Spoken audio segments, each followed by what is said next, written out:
नमस्कार, आप सभी दर्शकों का बहुत बहुत स्वागत। आप देख रहे हैं जस्ट टीवी। मैं हूं नेहा शुक्ला। स्ट्रेट टॉक लेकर एक बार फिर से आप सभी के सामने हाजिर हूं। आइए शुरू करें आज की अपनी सीधी बात स्ट्रेट टॉक। तो ऑपरेशन सिंदूर कहा गया था कि पाकिस्तानी सेना के ठिकानों को नहीं बल्कि आतंकी ठिकानों को जो है निशाना बनाया। भारतीय सेना ने बिल्कुल सटीक और संवेदनशील, मासूमों की नहीं बल्कि आतंक के सरगनाओं को निशाना बनाया गया है, जिन्होंने भारतीय मासूमों की जान लेने की साजिश रची थी।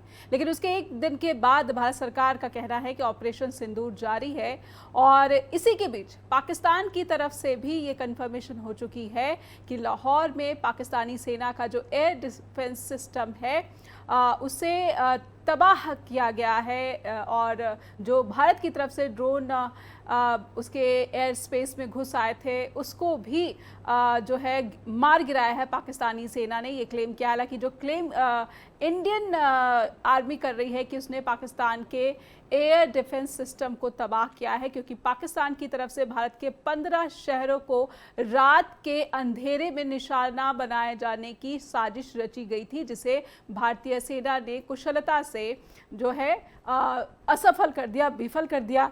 हालांकि जो अलग अलग दावे हैं, अपने अपने तरीके से दावे हैं, पाकिस्तानी सरकार के अपने दावे हैं, भारतीय सरकार के अपने दावे हैं, लेकिन कुछ सवाल बने हुए हैं कि ये युद्ध की जो संवेदनशीलता है भारत और पाकिस्तान, क्योंकि सभी का मानना है कि युद्ध दोनों ही मुल्कों के लिए उचित नहीं रहेगा, लेकिन इसके बीच लगातार तनाव गहराता हुआ दिख रहा है। विदेश मंत्री जयशंकर ने साफ कर दिया है कि अगर पाकिस्तान ने भारत पर हमला करने की कोशिश की, भारतीय सेना पर हमला करने की कोशिश की या पाकिस्तानी सेना ने कोई और हिमाकत की, तो पूरी ताकत से जवाब दिया जाएगा। तो कुछ सवाल हैं, कुछ फैक्ट्स भी पहले हम अपने दर्शकों के सामने रखते हैं कि भारत का जो बयान आया है कि ऑपरेशन सिंदूर जारी है, इसे कैसे देखा जाना चाहिए। विदेश मंत्री जयशंकर ने अपने ईरानी समकक्ष के सामने, यानी कि ईरान के विदेश मंत्री का भारत दौरा है, इस दौरान उन्होंने कहा कि हमारा जो है इस तनाव को बढ़ाने का इरादा कतई नहीं है, लेकिन अगर पाकिस्तानी सेना ने हिमाकत की तो इसका पूरी सख्ती से, पूरी मजबूती से जवाब दिया जाएगा।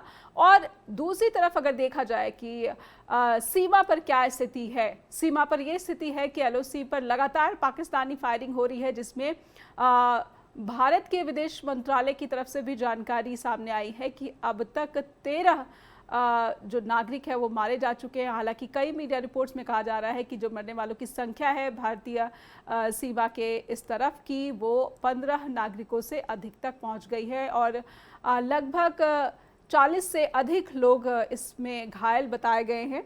हालांकि पाकिस्तानी सरकार के अलग जो है क्लेम्स हैं, उनका ये कहना है कि वो जो भी कार्रवाई कर रहे, पाकिस्तान की सेना जो भी कार्रवाई कर रही है वो आत्मरक्षा के तहत कर रही है, जिसका उसे पूरा अधिकार है।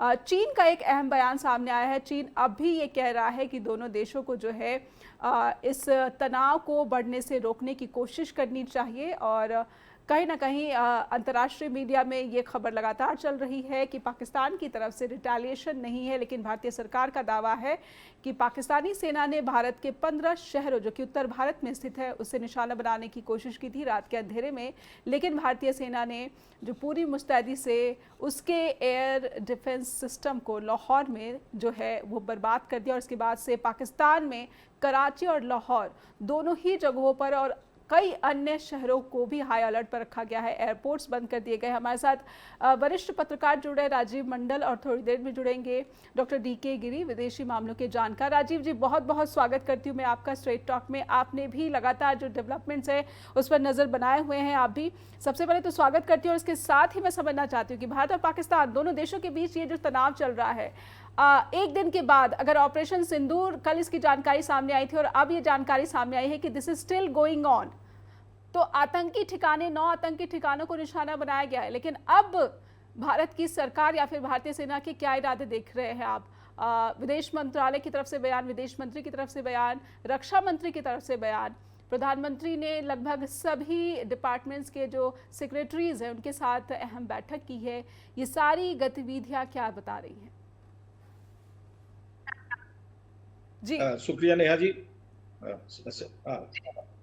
सबसे पहले तो आपका कहना ये सही है कि भारत अब ज्यादा व्यापक तरीके से अब उसने अपने मोर्चे खोले हैं।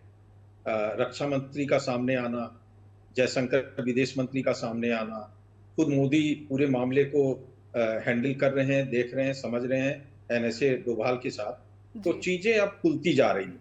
अब इसकी परतें, एक तरह से कह सकते हैं कि परतें अब खुलने लगी हैं। जी लेकिन इसके बावजूद हमें 2-3 बातों का ख्याल इस संदर्भ में भारत पाकिस्तान के इस पूरे घटनाक्रम में देखना होगा। और वो सबसे जो इम्पोर्टेंट बात है वो ये है कि भारत की असली चुनौती, नेहा जी, ये नहीं है कि भारत रिटेलिएट कर रहा है। जी असली चुनौती है पाकिस्तान के रिटेलिएशन पर। पाकिस्तान की जवाबी कार्रवाई के बाद भारत का जवाब कैसा रहता है, किस तरह का रहता है, ये हम्म बड़ा इंपॉर्टेंट है। ये चुनौतीपूर्ण भी है। जी क्राइसिस ऐसे में डिप्लोमेसी राजीव जी, मैं इसमें इस वाली चुनौती जो आपने ये कहा कि पाकिस्तान किस तरह से रिटेलिएट करता है और फिर भारत की तरफ से कैसे जवाब दिया जाता है, ऐसे में जो बुधवार की देर रात और गुरुवार की सुबह का ये जो क्लेम भारतीय सरकार की तरफ से किया गया है कि पाकिस्तानी सेना ने कोशिश की थी उत्तर भारत के 15 भारतीय शहरों को निशाना बनाए जाने की, जिसके जवाब में लाहौर स्थित एयर डिफेंस सिस्टम जो पाकिस्तान का, उसको तबाह किया गया है। इस सिचुएशन को आप कैसे देखते हैं? ये चुनौती क्या भारत के लिए लगातार गहरी होती जा रही है, गंभीर होती जा रही है? हाँ, गहरी होती जा रही है। और चीजें जिस हिसाब से, वैसे ये ऐसा नहीं है कि भारत इस चीज को लेकर इसकी अपेक्षा नहीं रख रहा था। भारतीय कैंप में भी इस तरह की अपेक्षा थी कि पाकिस्तान रिटेलिएट करेगा, जी लेकिन वो इस तरीके से और इतनी जल्दी रिटेलिएट करेगा, ये थोड़ा सा इसको समझने की जरूरत है। देर रात पाकिस्तान ने भारत के 15 ठिकानों पर हमले किए हैं। इसको भारत ने बहुत अच्छे तरीके से विफल किया है। और जी इसी के रिटेलिएशन में भारत ने लाहौर में जो इनका एयरफोर्स का जो पूरा एयर डिफेंस सिस्टम है, उसको ड्रोन के जरिए तबाह किया है। एक चीज इसमें खास बात, नेहा जी, ये है कि पाकिस्तान की जनहानि ना हो, इसका भारत ने भरपूर ख्याल रखा है। हम्म जब आप ऑपरेशन सिंदूर के पहले टर्म की बात अगर करेंगी, मंगलवार की देर रात जी जो पहला हमला भारत ने किया था, हम्म उसमें भी भारत ने बहुत ही सटीक, बहुत ही गुप्त तरीके की जानकारी के आधार पर ही उसके ठिकानों, आतंकी ठिकानों, 9 ठिकाने ध्वस्त किए। जी आज भी जो भारत ने एयर डिफेंस सिस्टम को लाहौर में घुस के जो मारा है, उसमें भी भारत ने इस बात का खास ख्याल रखा है कि पाकिस्तान की जनता को कहीं से भी हानि ना हो, निर्दोष जनता ना मारी जाए। पहली बिल्कुल बात। दूसरी बात ये कि भारत अपने घर में भी इस बात की चाक चौबंद व्यवस्था कर ले रहा है। जी इसीलिए सरकार ने सर्वदलीय बैठक जो आज बुलाई, उसमें जी सभी दलों ने सरकार का साथ देने का वादा किया। हाँ, राहुल गांधी ने जरूर ये कहा, कांग्रेस के कैंप से ये बात जरूर आई कि सरकार अगर एक स्पेशल सेशन बुला ले संसद का और उसमें जी सारी बातें हो जाए, तो उसका इफेक्ट अलग होता है, उसका प्रभाव होता है। तो शायद हो सकता है सरकार इस सवेरे इस बात को भी माने, कांग्रेस के इस मांग को भी। लेकिन जो मैं बात कह रहा हूं कि असली चुनौती भारत के लिए पाकिस्तान का जो हमला है, अब जो दिखने लगा है, जो पाकिस्तान अब हड़बड़ी में कर रहा है, असली चुनौती और असली संघर्ष की स्थिति अब आएगी भारत के लिए, मोदी के लिए भी। और क्राइसिस डिप्लोमेसी अब सामने आएगी। भारत इसको कैसे हैंडल करता है, ये देखना महत्वपूर्ण होगा। इम्पोर्टेंट जी होगा। नेहा जी जी। जी बिल्कुल राजीव जी, एक छोटे से ब्रेक का वक्त हो रहा है, एक ब्रेक के लिए रुकेंगे और ब्रेक के बाद कोशिश करेंगे कि डॉक्टर डीके गिरी जो कि अंतर्राष्ट्रीय मामलों के विशेषज्ञ हैं, वो भी स्ट्रेट टॉक के मंच से जुड़ सके। एक छोटा सा ब्रेक लेंगे, ब्रेक के बाद फौरन हाजिर रहेंगे। और भारत और पाकिस्तान के बीच ये जो तनावपूर्ण स्थिति बनी हुई है, इसको समझना बहुत ज़रूरी है, क्योंकि पूरी की पूरी जो साउथ एशिया है, दक्षिण एशिया है, इसके लिए स्थिति बहुत चुनौतीपूर्ण बन रही है। हालांकि चीन की तरफ से भी जो बयान आ रहा है, एक के बाद एक बयान आ रहा है, वो यही है कि चीन हर तरह के आतंकवाद का विरोध करता है। गुड टेररिज्म, बैड टेररिज्म कुछ नहीं होता है, हर तरह का आतंकवाद जो है इसकी भर्त्सना की जानी चाहिए। एक ब्रेक के बाद लौटते हैं। तो भारत का ऑपरेशन सिंदूर जो कि आतंकवाद के ठिकानों के खिलाफ था, और अब ये ऑपरेशन जो है पाकिस्तानी सेना के एयर डिफेंस सिस्टम उसको तबाह किया गया है। भारतीय सेना की तरफ से ये दावा, भारतीय सरकार की तरफ से ये दावा। तो क्या अब ये समझा जाए कि भारत और पाकिस्तान के बीच ये जो तनावपूर्ण स्थिति है, अब ये युद्ध के मुहाने पर बिल्कुल आ खड़ी हुई है, और डायलॉग की जो सिचुएशन है, स्थिति है, इसकी तरफ से कोई सुगबुगाहट किसी भी पक्ष की तरफ से नहीं है। और अगर मध्यस्थ के रूप की बात की जाए तो चीन हो या फिर अमेरिका हो, दोनों देशों की तरफ से संकेत दिए जा रहे हैं, लेकिन कहीं ना कहीं भारत और पाकिस्तान दोनों जो देश है वो तनावपूर्ण स्थिति में है, और इस वक्त डायलॉग नहीं बल्कि अपनी पूरी ताकत का प्रदर्शन करते नजर आ रहे हैं। क्योंकि पाकिस्तान की तरफ से भी ये दावा किया जा रहा है कि उसने भारत के जो ड्रोन है, जो कि इजराइल के निर्मित ड्रोन है हैरप, उसको उन्होंने मार गिराया है। हमारे साथ foreign issues expert doctor DK Giri भी जुड़ चुके हैं। सर, बहुत बहुत स्वागत करती हूँ मैं आपका स्ट्रेट टॉक के मंच पर। राजीव मंडल हमारे साथ बने हुए हैं, वरिष्ठ पत्रकार दिल्ली से। सर, डीके सर, आपसे समझना चाहूँगी कि आप किस नज़रिए से देख रहे हैं अभी ये जो सिचुएशन है भारत और पाकिस्तान दोनों देशों के बीच, ऑपरेशन सिंदूर का ऑन होना, जारी रहना, और उसके बाद ये खबर, बड़ी खबर, बड़ा दावा भारत की तरफ से आना कि हमने पाकिस्तान के एयर डिफेंस सिस्टम को तबाह कर दिया है। क्योंकि पाकिस्तानी सेना की कोशिश थी कि वो भारतीय शहरों, 15 शहरों को वो निशाना बनाने की कोशिश कर चुका था, जिसके जवाब में भारतीय सेना ने ये कार्रवाई की है। जी, भारत का जो रक्षा मंत्री ने बताया था कि हमारा जो अगला कदम होगा जी, ये पाकिस्तान का प्रतिक्रिया के ऊपर निर्भर करता है। अब ये जो स्ट्राइक के बाद ऑपरेशन सिंदूर का जो पहला चरण था, लेकिन पाकिस्तान ने वो दिखा दिया। पाकिस्तान तो कोई रैशनल थिंकिंग तो वहाँ ही नहीं, रुकने वाला है नहीं। तो इन्होंने कोशिश किया कि इंडिया के ऊपर धावा बोले, हमला करें।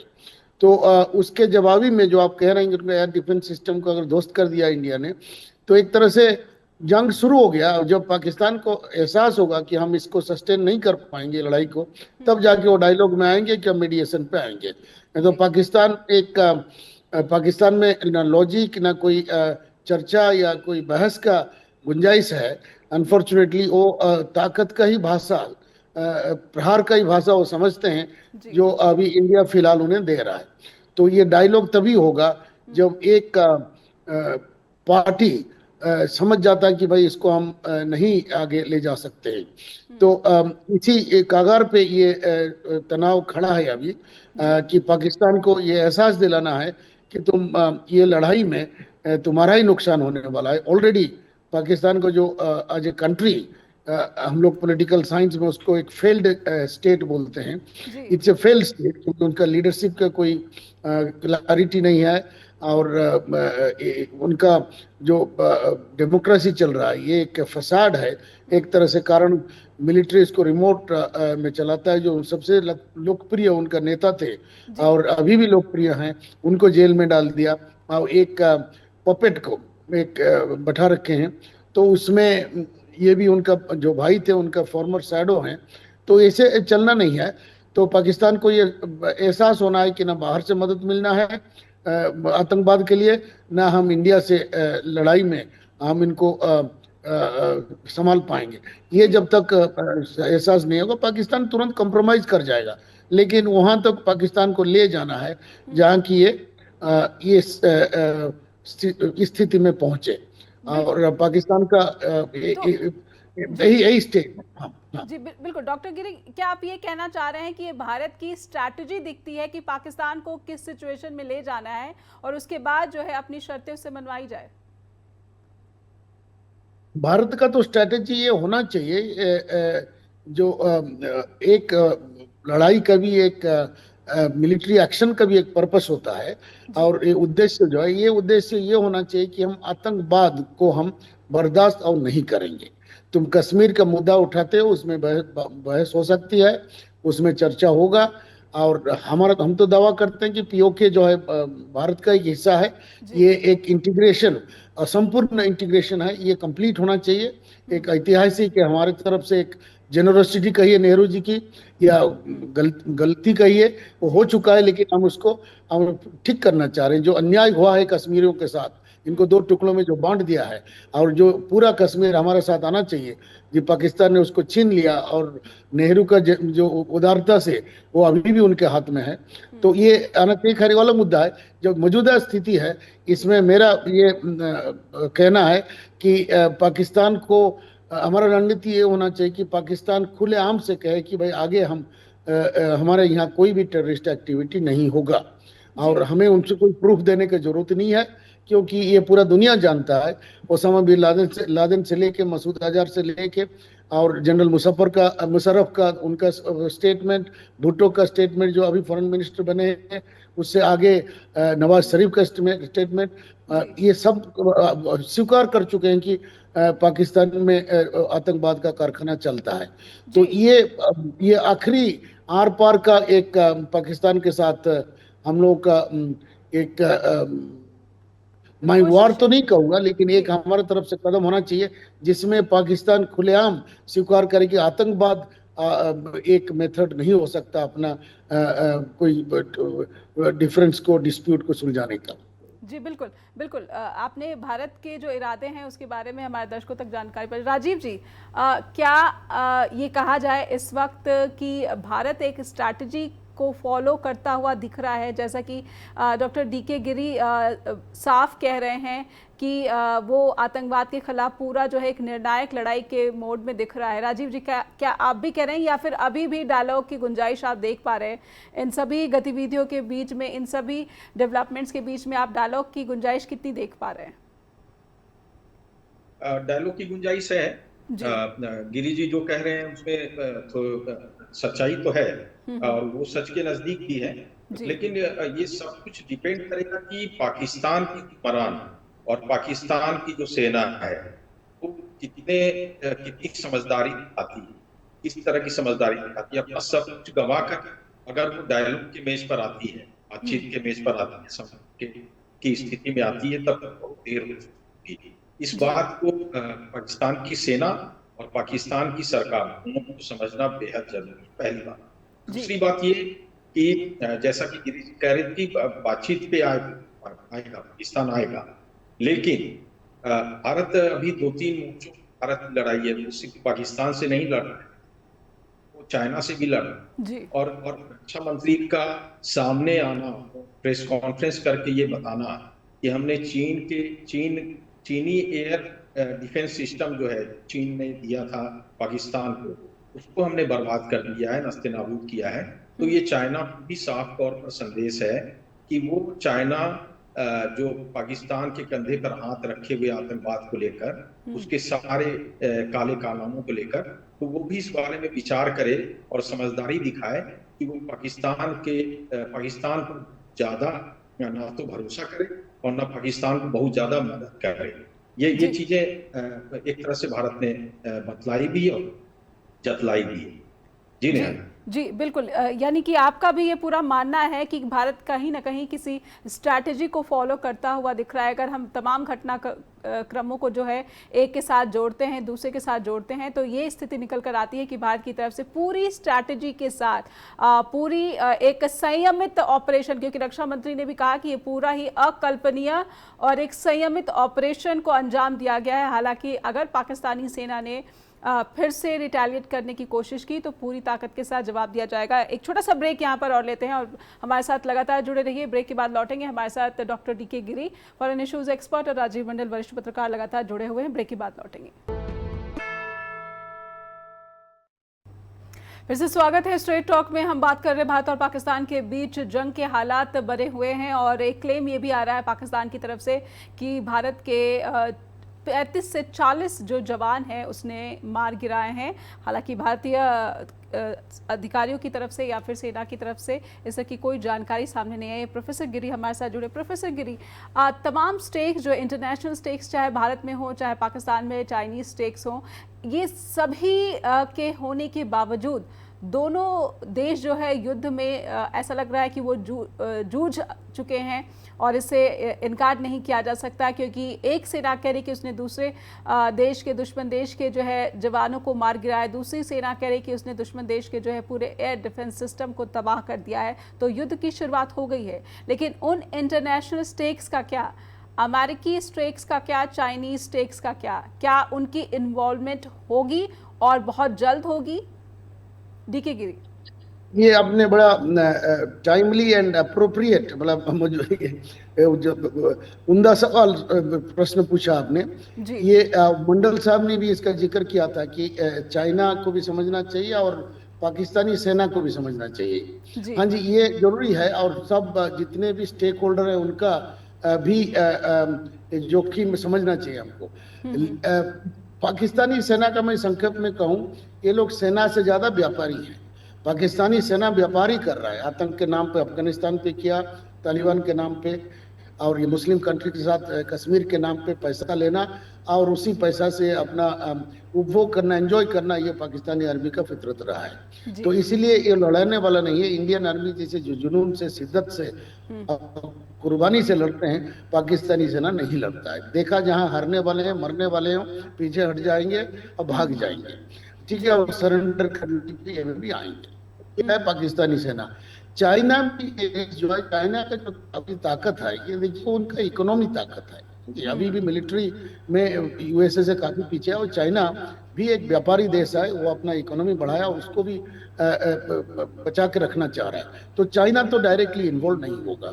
अब देखिए, वो कहता है कि रसा हमारा चिरंतन आजीवन हमारा दोस्त है, लेकिन यूक्रेन जो लड़ाई 3 साल से चल रहा है, चाइना कहीं वहां पे शरीक नहीं हुआ। इसलिए चाइना अपना जोखिम नहीं डालेगा और चाइना डायरेक्टली जाके, हाँ, उसका वेपन्स बेचेगा, और जो इसे बेचता है को तो जो भी खरीदेंगे, यूक्रेन में भी लोग बेच रहे हैं, यहाँ भी बेचेगा, लेकिन वो डायरेक्ट इन्वॉल्व नहीं होगा। चाइना का कोई दोस्त नहीं है उस हिसाब से। ये कहता ऑल वेदर फ्रेंड भी नहीं, फेयर वेदर फ्रेंड भी नहीं है पाकिस्तान। उसको जो चाइना का मकसद दिख रहा था कि भाई हमारा इसमें नेशनल इंटरेस्ट पूर्ति होती है, तो पाकिस्तान के पीछे लग गया। तो पाकिस्तान के इन्वॉल्वमेंट भी नहीं देख रहा हूँ। अमेरिकन चाहेंगे कि ये एस्केलेशन आगे ना बढ़े, और डोनाल्ड ट्रंप अगेन, लोग काफी सालों से व्यवसायी रहे हैं, वो चाहते हैं शांति और अमन रहे और सब लोग पैसा बनाए और खुश रहें। ये उनका अप्रोच है।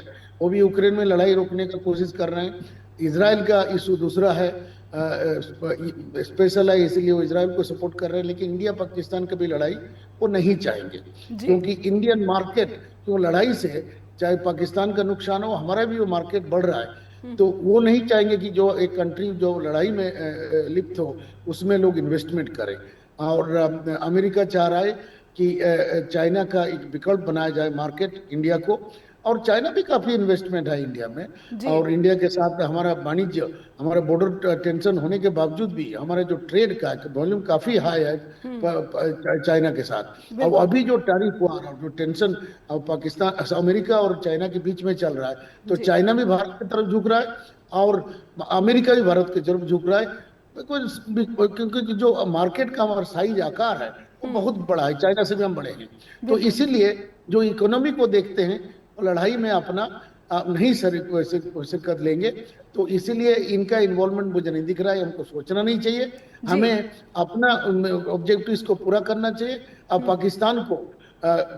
पाकिस्तान को झुका के उनको डायरेक्ट टेबल में आना चाहिए, नहीं तो पाकिस्तान का जो डिसइंटीग्रेशन जो होना है, उसी में हमें मदद कर देना चाहिए, और पाकिस्तान का मिलिट्री को भी हमें एक करारा जवाब, एक प्रहार उसके ऊपर भी करना जरूरी है।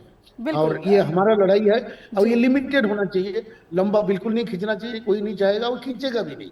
ये रास्ता यूक्रेन जैसे नहीं होगा, या इजराइल गाजा जैसे नहीं होगा, ये होगा भी तो लिमिटेड, अब जल्दी खत्म हो जाएगा और समझौता हो जाएगा, फिर ये डायलॉग का स्टेज में आएंगे। बिल्कुल बिल्कुल, आप ये उम्मीद जता रहे हैं कि डायलॉग के लिए झुकना पड़ेगा पाकिस्तान को। राजीव जी, मैं आपसे समझना चाहूंगी, पाकिस्तान की जो फितरत रही है, जो जिस तरीके से वो बर्ताव करता रहा, चाहे आतंकवाद के खिलाफ ऑपरेशन की बात हो, वो कहता है कि हम तो खुद पीड़ित हैं, हम तो खुद आतंकवाद को झेल रहे हैं, फिर वो कहता है कि हम अमेरिका और ब्रिटेन के इशारों पर ये करते आए हैं, लेकिन वो इतिहास था।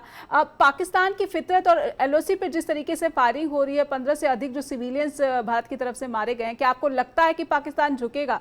पाकिस्तानी सेना की जो फितरत रही है उसके विपरीत वो अपने मैच्योरिटी का प्रदर्शन करेगा? ये जो संभावनाएं अपेक्षा डीके गिरी लगा रहे हैं, क्या आपकी इस पर टिप्पणी या फिर आपकी अपनी समीक्षा क्या है? नेहा जी, गिरी जी ने जो बातें कही उनसे मैं आंशिक तौर पर सहमत हूँ। जी। कुछ बातें उन्होंने कही हैं जो सच्चाई के करीब है। देखिए, भारत पाकिस्तान में ठीक ठाक आमना सामना है, आमने सामने की लड़ाई, लेकिन आप इस बात को नजरअंदाज नहीं कर सकते हैं कि इसमें 3-4 देश की संलिप्तता है, जी। गाहे बगाहे अप्रत्यक्ष रूप से, जैसे अमेरिका है, जैसे चाइना है, जैसे इजराइल है, जैसे यूरोपियन देश है। अब इस बात को मैं थोड़ा सा विस्तार देता हूँ। गिरी जी ने कहा कि ये व्यापार की बात है, पाकिस्तानी सेना व्यापार करती है, जी। लेकिन व्यापार के तरीके अलग अलग हैं। भारत में भी इस तरह की चीजें हैं। देखिए, अगर युद्ध होगा, ऐसे लंबा नहीं खींचना चाहिए, भगवान करे लंबा ना खींचे, लेकिन हथियार की जो खरीद फरोख्त है, हथियार का जो बाजार है, उसको जिंदा रखने के लिए भी अमेरिका जैसे लोग हमेशा से पाकिस्तान को भी हथियार मुहैया कराते हैं, उसके कंधे पर हाथ रखे रखा। चाइना का तो पूरा सिस्टम ही पाकिस्तान के साथ है। कहा जी। यह जाता है कि पाकिस्तान में 80% से ज्यादा हथियार जो है वो चाइना के हैं, चाइना की मशीनरी है, चाइना के पार्ट्स हैं, सारा कुछ चाइना का है। जी। तो चाइना भी इस बात को समझता है कि अगर पाकिस्तान रिटेलिएट करेगा, उसको हथियार की जरूरत पड़ेगी, तो वो मुझसे ही लेंगे। इसी जी। तरह अगर भारत लंबा खींचता है, युद्ध होता है, तो भारत अमेरिका से हथियार लेगा, क्योंकि वो भारत सबसे ज्यादा हथियार अभी भी वो अमेरिका से ही खरीदता है। जी। पाकिस्तान के सॉफ्ट कॉर्नर में रसिया भी है, भी ये देखता है और जानता समझता है कि पाकिस्तान को हथियार भी देता है। रूस ने रिश्ते अपने खराब नहीं किए हैं। इजराइल की जहां तक है, तो अभी आप देखेंगे जो ये जी।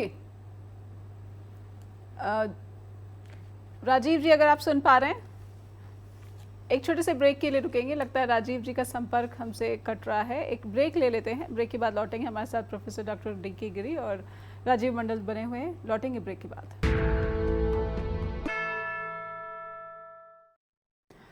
तो भारत की तरफ से ऑपरेशन सिंदूर जारी है और पाकिस्तान के लाहौर में भी एयर डिफेंस जो पाकिस्तान का, उसको तबाह करने का दावा, एक बड़ा दावा है, जिससे ये कहा जा सकता है कि भारत और पाकिस्तान युद्ध की शुरुआत हो चुकी है।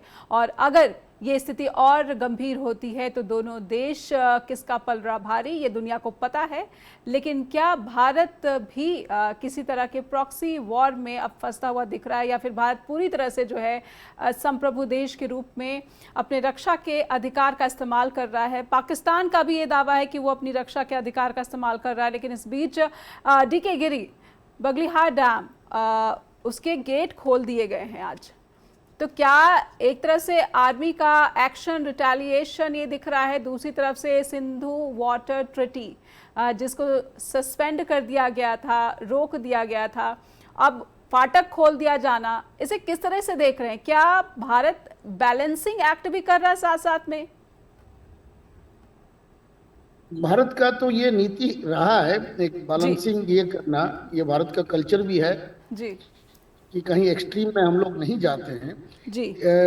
लेकिन तो ये कहा जा सकता है कि क्योंकि इंडस ट्रीटी को बयान से में रखा गया था और उसको बातिल करने का वो ट्रीटी में प्रावधान नहीं था, तो इसीलिए शायद चलो पानी में उनको दिक्कत हो रहा है करके कर सकता है। लेकिन आपने जो बाकी प्रॉक्सी वॉर का जिक्र किया आपने, मुझे यहाँ प्रॉक्सी वॉर का गुंजाइश नहीं दिख रहा है। मंडल साहब जो कह रहे थे कि चाइना का जो पाकिस्तान का भंडार चाइनीज वेपन से में भरा हुआ है, ये थोड़ा सा ओवर स्टेटमेंट होगा, इसीलिए क्योंकि पाकिस्तान हथियार खरीदता नहीं था। जो अमेरिका से हथियार आता था उसको डोनेशन में मिलता था। जब 26 दिसंबर 1979 में सोवियत यूनियन, उस वक्त सोवियत यूनियन था, अफगानिस्तान के हमला किया, फिर उसी से अमेरिका सोवियत यूनियन के खिलाफ अमेरिका को फ्रंट लाइन स्टेट अफगानिस्तान में करने के लिए पाकिस्तान को, तो उन्होंने वेपन सब दिया। अब भी जब डोनाल्ड ट्रंप का पिछले टर्म में, अभी नहीं, उन्होंने जब कहा कि हमने इतने डॉलर्स पाकिस्तान को दिया, हमको डबल क्रॉस किया, हमारा ही टेररिस्ट को छुपा के रखा था, इसलिए उसको बंद कर दिया जाए। ये करने के बाद चाइना के साथ पाकिस्तान जुड़ा है। वो भी 4-5 साल का कहानी है, क्योंकि उनको कोई ना कोई चाहिए था देने पेट्रोल, तो ये चाइना के गोद में जाके बैठे हैं। लेकिन जो डिफेंस रिलेशंस बनता है, वेपन्स को भी ट्रांसफर करने में और उसको अडॉप्ट करने में सालों लग जाता है। और चाइना तो डोनेशन देने से रहा, अमेरिका देता था, अब पाकिस्तान खरीदने से रहा, हम खरीदते हैं। तो इसीलिए उनका वेपनरी इतना स्ट्रॉन्ग नहीं है। मैं इसका आंकड़ा देख रहा था, कंपैरिजन देख रहा था, और पाकिस्तान का जो पुराना जो F-16 वगैरह अमेरिका से मिला है वही सब है। तो वो चाइना का इन्वॉल्वमेंट इतना डीप नहीं है, क्योंकि चाइना के खिलाफ हम लोग हैं, चाइना हमारे खिलाफ है, और चाइना से सस्पिशन हम करते हैं, इसीलिए चाइना को पाकिस्तान के साथ जोड़ देते हैं। हम मान जाते हैं कि चाइना पाकिस्तान को सपोर्ट करेगा ही, क्योंकि चाइना नहीं चाहता कि इंडिया ग्रो करे। तो ये एक इट नीड्स इन्वेस्टिगेशन, ये एम्पिरिकल एविडेंस में आधारित नहीं कि कितना एक्सटेंट चाइना का इन्वॉल्वमेंट है पाकिस्तान के साथ। हम इकोनॉमिक कॉरिडोर देख रहे थे, तो मैं पाकिस्तान की तरफ से जो दावे हो रहे, ठीक है डीके गिरी, आपने कहा कि ठीक है चाइना का जो है ज्यादा जो है इन्फ्लुएंस पाकिस्तान पे इस वक्त नहीं दिख रहा है, जिस तरीके से रिटेलिएशन पाकिस्तान की तरफ से हो रहा है या फिर कार्रवाई पाकिस्तानी सेना की तरफ से हो रही है। लेकिन मैं समझना चाहूंगी कि इस वक्त ये जो हालात दिख रहे हैं, अब आगे आप इसको कैसे देख पा रहे हैं? 1-2 दिन में अगर बातचीत होती है तो ठीक है, नहीं तो हालात बिगड़ जाएंगे। इसमें ये होगा 1-2 दिन में तो बातचीत नहीं। इसमें क्या होगा, ये जब पाकिस्तान के ऊपर प्रेशर असह्य हो जाएगा, अनबियरेबल हो जाएगा, ये लोग फिलर्स देंगे कि हम बात करने के लिए तैयार हैं। हम इंडिया को नहीं देंगे, जो मीडिएटर्स हैं वो फिलर्स देंगे। बैकडोर डिप्लोमेसी तो चलता है, अभी भी चल रहा है जी। अमेरिका भी इन्वॉल्व है, चाइना भी देख रहा है, तो ये लोग नेगोशिएट करने के लिए तैयार होंगे। हाँ, चाइना जरूर चाहेगा कि इंडिया को अपर हैंड ना मिले, क्योंकि चाइना इंडिया को कॉम्पिटिटर समझता है। तो ये हमारा डिप्लोमेसी का टेस्ट है कि हम कैसे इस चीज को नेविगेट करें। लेकिन ये नेगोशिएशन होगा, ये ज्यादा दिन नहीं लेकिन चलना है। ये जो डिप्लोमेसी का टेस्ट है, तो इसमें अगर मैं देखूं कि भारत का जो अब तक का परफॉर्मेंस है वो काफी उम्दा है, क्योंकि ईरानी विदेश मंत्री के साथ मीटिंग, उसके बाद सऊदी अरब के जो फॉरेन स्टेट सेक्रेटरी मिनिस्टर हैं, विदेश राज्य मंत्री, वो भी पहुंचे हैं भारत, और ये अनअनाउंस जो है ट्रिप बताई जा रही है भारत की। राजीव जी, मैं आपसे समझना चाहूंगी डिप्लोमेसी के लिहाज से अगर देखा जाए। जी डीके गिरी जी। ना, मैं इसमें एक ही शब्द कहना चाह रहा था, और राजीव जी इससे थोड़ा सा पहले, कि आपने जो कहा, जो भारत का कूटनीति डिप्लोमेसी अभी तो उमदा रहा है, सही है। लेकिन भारत में मैं जरूर कहूँगा, ये समय का नहीं है, लेकिन थोड़ा सा एक शब्द जरूर कहूँगा, भारत का हमारा जो संस्कृति रही, हम किसी को आक्रमण नहीं करते, किसी को ये नहीं करते, तो हम लोगों को समझाते हैं। ये ऐसे एक बार किसी ने कहा था कि Nehru's foreign policy was a moral commentary to the world, मतलब हम लोग बाकी सबको ज्ञान देते हैं, वो नहीं करना भारत को। अभी भारत को क्या अपना नेशनल इंटरेस्ट को सामने रखना है। हमें मारोगे, हम तुमको मारेंगे, हमारा इंटरेस्ट है, हमें पीओके चाहिए, हमारे पीओके ये है। तो पाकिस्तान का कोई क्लेम नहीं है हमारे कश्मीर के ऊपर, हमें डिफेंसिव नहीं होना है। तो डिप्लोमेसी में ये और न्यू मिलिट्री में इंडिया जिसकी बात, बिल्कुल ये न्यू इंडिया है, ये नेहरू का या फिर ये पुराना इंडिया नहीं है, ये न्यू इंडिया है, जो कि भारत सरकार के जो मिनिस्टर हैं या फिर खुद प्रधानमंत्री या फिर गृह मंत्री अमित शाह या फिर रक्षा मंत्री राजनाथ सिंह इस बात की दावा करते रहते हैं। राजीव जी, यही सवाल मेरा है, इस वक्त आपको लग रहा है कि जो भी इस स्थिति में प्रभावित कर रहा है वो भारतीय पक्ष ज्यादा हावी दिख रहा है, और पाकिस्तान की ये जो कार्रवाइयां हैं ये चीन से इन्फ्लुएंस नहीं है? जी नेहा जी, इसमें दो बातें समझने की जरूरत है। पहली ये कि भारत की कूटनीति किस ओर जा रही है, कितनी समृद्ध है, कितनी समझदारी भरी है। पहली बात तो इसको समझने की जरूरत है। जब आपने जिक्र किया ईरान के विदेश मंत्री का, ईरान के विदेश मंत्री ने अभी दिल्ली दौरे पर हैं, कि जयशंकर से भी बात हुई है, एनएस डोभाल से भी बात है, राष्ट्रपति से भी मिलना है उनका, प्रधानमंत्री से मिलने का उनका कार्यक्रम अभी तय नहीं हुआ है। लेकिन ईरान ने भारत और पाकिस्तान के बीच समझौते की बात कही है। पहला एक देश है ईरान। अब आते हैं हम बाकी देशों की इस पूरे घटनाक्रम में के बाद आए बयानों की। तो चीन का बयान स्वाभाविक तौर पर जो हम लोग अपेक्षा करते हैं चीन से, उसने कहा है कि भारत का जो हमला है वो अफसोसजनक है। तुर्की ने भी बयान ऐसे ही दिए हैं जो भारत के खिलाफ जाते हैं। खुलकर बयान देने वाले देशों में जो भारत के समर्थन में है वो इजराइल है, और बाकी देशों के बयान देखेंगे, यहाँ तक कि अमेरिका के भी, वो बहुत ही संयमित हैं, बैलेंस्ड हैं। यहाँ तक कि संयुक्त राष्ट्र संघ और संयुक्त राष्ट्र सुरक्षा परिषद दोनों ने के बयान भी बहुत ही ज्यादा संयमित हैं। किसी ने भी ये नहीं कहा है कि पाकिस्तान आतंक की खेती करता है, उसे उस खेती को बंद करना है। तो ये बात तो मान के चलिए कि भारत आतंकवाद की लड़ाई अगर लड़नी है तो वो अकेले लड़नी है। भारत तो इसके लिए क्या ये कहा जा सकता है कि इस वक्त पाकिस्तान खुद को एक विक्टिम या फिर सिंपैथी के गेन करने में कामयाब हो रहा है? अगर अंतर्राष्ट्रीय ताकतों की बात की जाए या फिर संस्थाओं की बात की जाए, पाकिस्तान अपने लिए सहानुभूति बटोर रहा है। जी जी, सहानुभूति बटोर रहा है, और उसने ये कहना भी शुरू कर दिया है कि भारत ने हमारे नागरिकों को भी मारा है। उसके चैनल, उसके तमाम जो स्टेक होल्डर्स हैं, उनके तरफ से भी बयान ये आ रहे हैं कि ये अफसोसजनक है, ऐसा भारत को नहीं करना चाहिए था। पर राजीव जी, ऐसे में क्या दोहरा चेहरा नहीं नजर आता इन तमाम महाशक्तियों के नेताओं का, जब वो मसूद अजहर के परिवार के लोग मारे जाते हैं? खुद मसूद अजहर ने भी इसका बयान दिया है, और दुनिया को पता है कि मसूद अजहर जो है वो कौन है। जी नेहा जी, यही तो बात है। अब तो इसी पे भारत, देखिए, अब युद्ध जो हो रहे हैं या जो लड़ाई आमने सामने हो रही है, इससे इतर हम लोगों को ये सोचना है भारत को कि अब कूटनीतिक स्तर पाकिस्तान को कितना हम झुका लें। जी, ये महत्वपूर्ण है। हाँ, ये कूटनीतिक स्तर पाकिस्तान कितना झुकेगा, और यही भारत की जीत भी होगी। कूटनीतिक स्तर पर भारत कितना ज्यादा मजबूत है, और कैसे पाकिस्तान के इन हमलों को, झूठे हमलों को सैबोटाज करेगा, जमींदोज करेगा, ये भारत को देखना। भारत की कूटनीति की असली अग्नि परीक्षा अभी आने वाली है सामने। जी, कुछ घंटों में कूटनीति की परीक्षा स्पष्ट हो जाएगी। डीके गिरी जी, मैं आपसे समझना चाहूंगी कि जिस मैच्योरिटी की अपेक्षा, हालांकि दावा बार बार भारत की तरफ से यही हो रहा है कि हमने बिल्कुल ही संयमित और बिल्कुल एक मैच्योर डेमोक्रेसी के रूप में ही एक्ट किया है, हमने मासूमों को जो है अपना टारगेट नहीं बनाया है। हालांकि पाकिस्तान का ये कहना है कि उसने भारतीय ऑपरेशन में या फिर हमलों में जो है मासूम नागरिकों की मौत हुई है।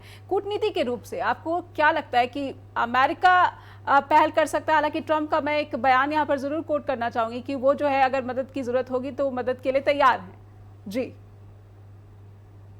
कूटनीति का भी जो डेफिनेशन है ना आज के दिन में, जो उसका जो संज्ञा है, कूटनीति अपना नेशनल इंटरेस्ट का, अपना राष्ट्रीय हित को आगे बढ़ाना है ना। हमारा भारत में एक थोड़ा सा अभी तो भारत का डिप्लोमेट्स बहुत अच्छे हैं, हमारा तो खैर और निर्णायक सरकार भी है।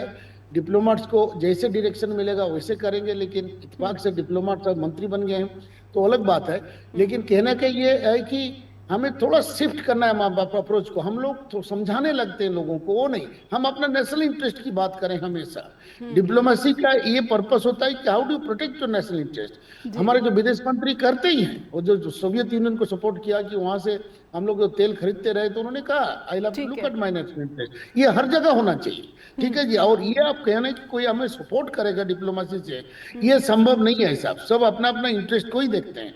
अब तो डिप्लोमेसी यही होना चाहिए, हम एक अग्रेसिव नेशनल इंटरेस्ट परस्यू करना चाहिए, तब जाके डिप्लोमेसी में भी ये सक्षम होगा। ये हमारा इंटरेस्ट है। तुम हमारा मार्केट चाहते हो, अग्रेसिव क्या इजराइल की तरफ अग्रेशन जो है दिखाना चाहिए? क्या इजरायली नक्शे कदम पर चलना चाहिए भारत को? जी, इजराइल का सिचुएशन थोड़ा सा अलग है, क्योंकि इजराइल घिरा हुआ है, एक ही नॉन मुस्लिम कंट्री है अरब में, तो लेकिन इजराइल अपना सस्टेन किया है, मिलिट्री और अमेरिका सपोर्ट से किया है, लेकिन अपना सेल्फ कॉन्फिडेंस भी किया है, वो तो मैं नहीं कहूंगा। लेकिन एक चीज देखिए, इजराइल हमेशा सपोर्ट करता है हमको, हमेशा, और अनकंडीशनल सपोर्ट है इजराइल। एक ही कंट्री जो डायरेक्ट सपोर्ट किया है, इजराइल। लेकिन जब यूनाइटेड नेशन में वोटिंग की बात आती है, इंडिया कभी इजराइल के साथ, कभी इसके साथ। मैं कम से कम 25 आर्टिकल लिखा हूं नेहा जी। मैंने ये कहा कि हमें अपना कैंप चुनना चाहिए। हमारा मित्र कौन है, हमारा पार्टनर, ये दुश्मन कौन है, हमें पहचानना चाहिए। पर मुझे लगता है कि डीके गिरी जी, जिस तरीके से दुनिया आर्थिक युद्ध की स्थिति पे दिख रही है इस वक्त, जो है मोरल स्टोरीज के लिए नहीं बल्कि आर्थिक तौर पर ही अगर बिजनेस की बात आती है, तो फिर कहीं ना कहीं एक ग्रुप के साथ जुड़े रह पाना शायद जटिल हो जाएगा भारत के लिए। जी, बात को जोड़ना चाहिए। इनका जो कॉन्सेप्ट है, मैं उसका काफी आलोचना किया है, स्ट्रेटेजिक ऑटोनॉमी। ये जो नॉन अलाइनमेंट, ये कामयाब नहीं है। आपके दोस्त हैं या दुश्मन हैं? जब लड़ाई होती है नॉन अलाइनमेंट कहां से आएगा? तो ये मैं कब से कह रहा हूं कि नॉन अलाइनमेंट गलत था, और ये जो स्ट्रेटेजिक ऑटोनॉमी ये भी गलत है। आप जी। अपना इंटरेस्ट को प्रमोट करिए, इजराइल हमारा साथ देता है, हम इजराइल के साथ हैं, ठीक ये है। कहानी है। और दूसरी, हमें ये भी कहना चाहिए, और जब चाइना के खिलाफ मार्केट ढूंढ रहे थे, विकल्प ढूंढ रहे थे, हम आगे बढ़ना चाहिए और ऐसे पॉलिसी करने चाहिए, हम चाइना को रिप्लेस कर सकते हैं। उसमें भी हमारा रिफॉर्म्स स्लोली जा रहा है। मार्केट चला गया इंडोनेशिया, मार्केट चला गया मलेशिया, मार्केट चला गया वियतनाम। थाईलैंड, जी। इंडिया में नहीं आया। जी, हमें बिल्कुल। उसी हिसाब से हमारे क्या नेशनल इंटरेस्ट है, ये हमें सोचना है। बिल्कुल, हमें समय मार्केट समाप्त बनना हो है, इकोनॉमी। जी, समय समाप्त हो गया। डॉक्टर डी के गिरी, बहुत बहुत शुक्रिया। राजीव मंडल जी, आपका भी बहुत बहुत आभार, आपने वक्त दिया और स्ट्रेट टॉक के मंच पर आए। हमने पूरी कोशिश की है कि भारत की तरफ से जो दावे किए जा रहे हैं या फिर पाकिस्तान की तरफ से जो दावे किए जा रहे हैं, हम अपने दर्शकों पर छोड़ते हैं कि वो किन दावों पर भरोसा करें। हालांकि ये कहा जा सकता है कि युद्ध की ये जो स्थिति है ये किसी भी देश के लिए सही नहीं है, क्योंकि पहले से ही पूरी दुनिया 2 युद्ध का सामना कर रही है और महंगाई और आर्थिक चुनौतियाँ लगातार गहराती जा रही हैं, और ये संकट भी इसी में और इजाफा कर देगी। इसलिए युद्ध नहीं बल्कि डायलॉग के जरिए समस्याओं का समाधान, इस पर फोकस करना चाहिए दुनिया के सभी देशों को और उसके नेताओं का। फीडबैक भेजें info@justbroadcasting.com या फिर justbroadcasting.com पर भी फीडबैक भेज सकते हैं। अपना ख्याल रखिए, जुड़े रहिए जस्ट टीवी पर। नमस्कार।